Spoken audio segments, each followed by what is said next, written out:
Hi guys, welcome to தாராவியோ 3P. நம்ம இன்றைக்கி என்ன பார்க்க போகிறோன்னா மராத்தி பன்னீர் டிக்கா தான் பார்க்க போகிறோம். வாங்க வீடியோக்குள்ளே போகலாம். ரீசெண்டாக ஒரு ஆக்டர் இன்டர்வியூவில் சொன்னாங்க. சொன்னோன்னே டெம்ட் ஆகிடுச்சு, அதை செஞ்சு பார்த்தேன்.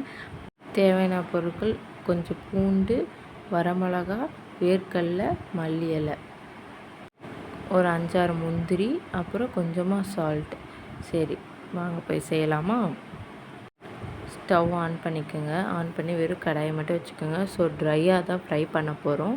வேர்க்கடலை, முந்திரி, வரமிளகா, 5-6 பூண்டு எல்லாம் போட்டு நல்லா வதக்கி விட்டுக்குங்க. வதக்கினதுக்கப்புறம் தேவையான அளவு உப்பு போட்டுக்குங்க. போட்டுட்டு நல்லா ஃப்ரை பண்ணி விடுங்க. ஒரு 5 மினிட்ஸ் வதக்கினா போதும். நல்லா வணங்கிரும். வதக்கினதுக்கப்புறம் அதில் ஜஸ்ட் ஆற விடுங்க. ஒரு 5 மினிட்ஸ் 2 மினிட்ஸ் ஆற விட்டுட்டு இஞ்சி பூண்டுலாம் இடிப்போம்ல, அதை எடுத்துக்கோங்க. வாஷ் பண்ணி அதுக்கு எடுத்துகிட்டு இந்த ஆற வச்ச இந்த இதெல்லாம் இடிக்கல்லில் போட்டு நல்லா இடிங்க.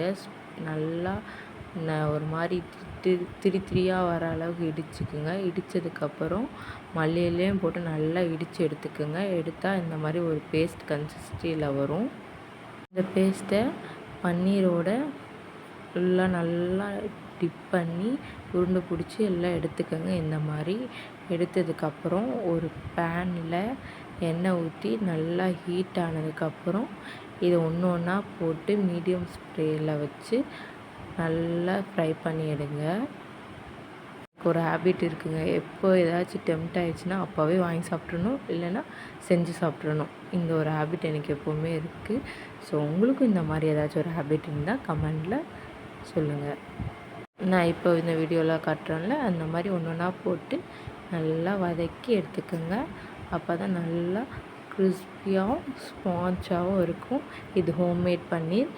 இந்த பன்னீர் எப்படி பண்ணேன்னு உங்களுக்கு நெக்ஸ்ட் வீடியோவில் காட்டுறேன். சாட்டர்டே அண்ட் சண்டே கவன் குட்டிக்கு லீவாக இருக்கும். அதனால தான் ஈவினிங் டைம் செஞ்சிடலான்னு சொல்லி அட்லாஸ்ட் எப்படியோ ட்ரை பண்ணி செஞ்சாச்சு. வாங்க, சுவையான மராத்தி பன்னீர் டிக்கா ரெடி ஆகிடுச்சு.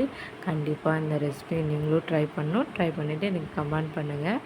ஆனால் கொஞ்சம் சில்லி மட்டும் கம்மி பண்ணிக்கோங்க. பிகாஸ் எனக்கு ரொம்ப ஸ்பைஸியாக இருந்துச்சு. ஸ்பைசி ரொம்ப பிடிக்கிறவங்களுக்கு ஓகே, ஸ்பைசி கம்மியாக சாப்பிட்றவங்க இதை கம்மி பண்ணிக்கோங்க. மறக்காமல் சாஸை டிப் பண்ணி சாப்பிடுங்க. இந்த taste is very amazing. Without delay சாப்பிட்றலாமா? வேறு லெவலுங்க. கமெண்ட் ட்ரை பண்ணி பாருங்கள், சப்ஸ்கிரைப் பண்ணுங்கள் அண்ட் லைக் பண்ணுங்கள். நான் உங்கள் தாராவியோ 3P. By, take care.